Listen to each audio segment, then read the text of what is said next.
Une fois le quilt top terminé, donc quand vous avez cousu votre quilt top, on peut passer à la préparation de ce qui s'appelle le quilt sandwich. Donc le quilt sandwich, c'est de préparer, de mettre ensemble les trois épaisseurs de quilt. Donc les trois épaisseurs de quilt consistent en un tissu arrière. Il vous faut ensuite un molleton. Donc il existe plusieurs types de molletons. Molleton en polyester, molleton en laine, en coton ou même en bambou. Et par-dessus, on va mettre notre quilt top qu'on a réalisé. Donc il faut toujours que le tissu arrière et le molleton soient un peu plus grands que notre quilt top. Donc, ce qu'il va nous falloir également, c'est du scotch.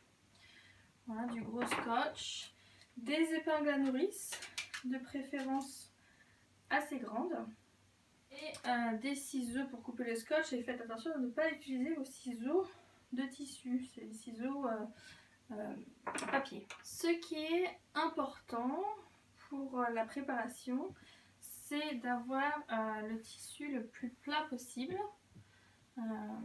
Voilà, et c'est pour ça qu'on le met à plat et qu'on va même mettre du scotch pour qu'il soit un petit peu tendu. Il ne faut pas tendre au maximum le tissu non plus, il faut juste avoir une bonne tension pour qu'il n'y ait aucun pli. Donc je vais mettre du scotch tout autour. Une fois mon tissu arrière scotché à la table, je procède de la même sorte pour le molleton. Donc le molleton peut être, faut qu'il soit également bien plat. Donc on peut le lisser au préalable avec les mains, du milieu vers l'extérieur.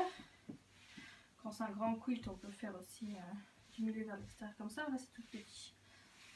Donc voilà. Et je peux maintenant le scotcher également au tissu arrière pour qu'il reste bien en place quand je vais mettre les épingles à nourrice. Donc là j'ai fini de mettre mon molleton et je vais mettre le quilt top par dessus.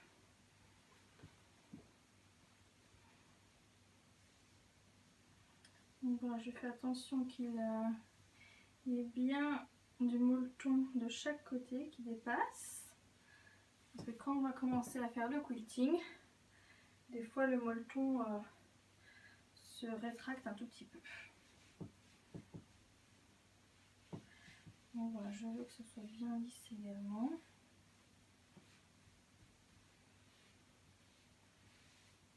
Quitte à repasser un petit coup de fer éventuellement, mais là ça m'a l'air pas mal.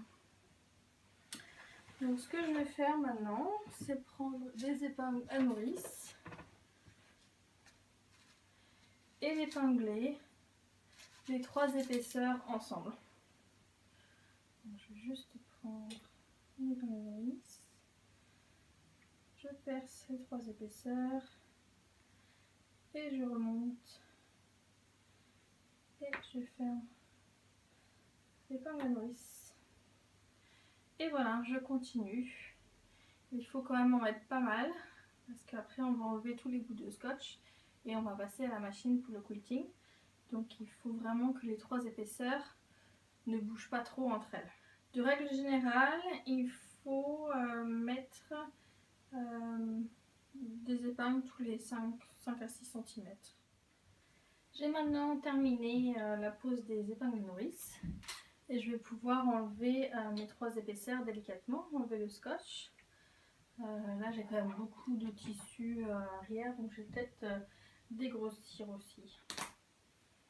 Voilà, donc on n'a pas besoin du scotch pour la suite, donc on peut l'enlever complètement.